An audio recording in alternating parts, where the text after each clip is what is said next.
ദേവമംഗൾ astro മീഡിയയിലേക്ക് ഏവർക്കും സ്വാഗതം. ഞാൻ മംഗളൻ ശർമ്മ. ദേവമംഗൾ ആസ്ട്രോ മീഡിയയ്ക്ക് നിങ്ങൾ നൽകുന്ന സഹകരണത്തിന് ഏറെ നന്ദി. അയ്യപ്പ ക്ഷേത്രത്തിൽ സ്വാമിക്ക് നടത്താവുന്ന ചില പ്രധാനപ്പെട്ട വഴിപാടുകളെക്കുറിച്ചും അതിൻ്റെ ഫലശുദ്ധിയെക്കുറിച്ചുമാണ് പറയുന്നത്.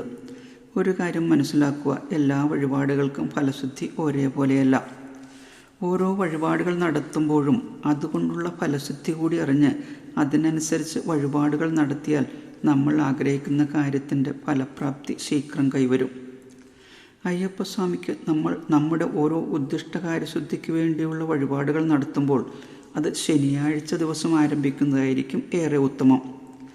നമ്മൾ ആഗ്രഹസാഫല്യത്തിനുള്ള വഴിപാടുകൾ നടത്തുമ്പോൾ കുറഞ്ഞത് 5 പ്രാവശ്യമെങ്കിലും ആ വഴിപാടുകൾ നടത്തണം. അത് 5 ശനിയാഴ്ചയെന്നോ അല്ലെങ്കിൽ ശനിയാഴ്ച മുതൽ 5 ദിവസം തുടർച്ചയായോ ആകാം.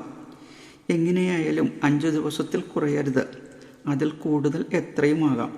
അത് ഓരോ ഭക്തർക്കും അവരുടെ ഇഷ്ടത്തിനും സാമ്പത്തിക സ്ഥിതി അനുസരിച്ചുമാകാം. ഉദാഹരണമായി, നമ്മൾ അഭീഷ്ടസിദ്ധിക്ക് വേണ്ടിയുള്ള വഴിപാടാണ് നടത്തുന്നതെങ്കിൽ നീരാഞ്ജനം വഴിപാട് നടത്തുന്നതാണ് ഏറെ ഉത്തമം. 5 ദിവസം അടുപ്പിച്ച് ഈ വഴിപാട് നടത്തുകയും വേണം. വഴിപാടുകൾ നടത്തുമ്പോൾ അത് എത്ര ചെറുതായാലും വലുതായാലും കർമ്മിക്ക് സന്തോഷപൂർവ്വം ദക്ഷിണ കൊടുക്കുവാൻ യാതൊരു കാരണവശാലും മറക്കരുത്.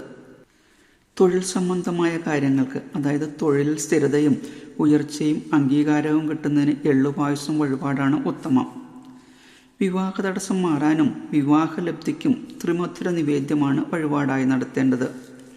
സന്താനലബ്ധിക്കും സന്താനങ്ങളുടെ ആയുരാരോഗ്യത്തിനും പാലഭിഷേകം വഴിപാട് നടത്തുന്നതായിരിക്കും ഏറെ ഉത്തമം.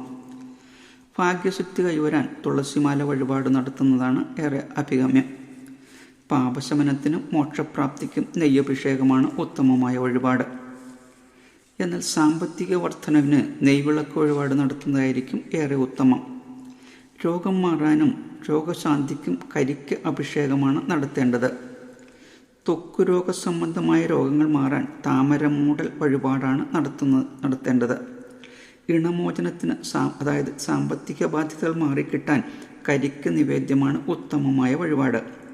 വിദ്യാവിജയത്തിനും വിദ്യയിൽ ഉപരിപഠനം നേടാനും ഭസ്മാഭിഷേകമാണ് വളരെ ഉത്തമമായിട്ടുള്ളത്.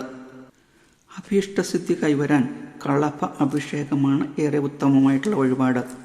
പ്രേമസാഫല്യത്തിനും ഇഷ്ടസ്ത്രീയുമായുള്ള വിവാഹം നടക്കാനും മുല്ലപ്പൂമാല വഴിപാട് നടത്തുന്നതാണ് ഉത്തമം.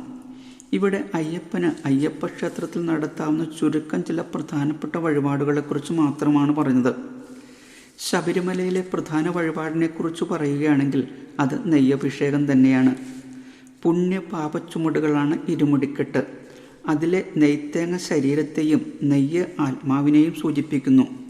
ശരീരമാകുന്ന തേങ്ങ ഉടച്ച് ആത്മാവാകുന്ന നെയ്യ് ഭഗവാന് അഭിഷേകം നടത്തുകയും ഉടഞ്ഞ തേങ്ങകൾ ആഴിയിൽ നിക്ഷേപിക്കുകയും ചെയ്യുന്നതോടുകൂടി സകല പാപങ്ങളും നീങ്ങി മോക്ഷപ്രാപ്തി കൈവരുമെന്നാണ് വിശ്വാസം. എല്ലാവർക്കും ഒരു ശുഭദിനം നേരുന്നു. ഓം ശ്രീ മഹാദേവിയേ നമഃ. സ്വാമി ശരണമയ്യപ്പ.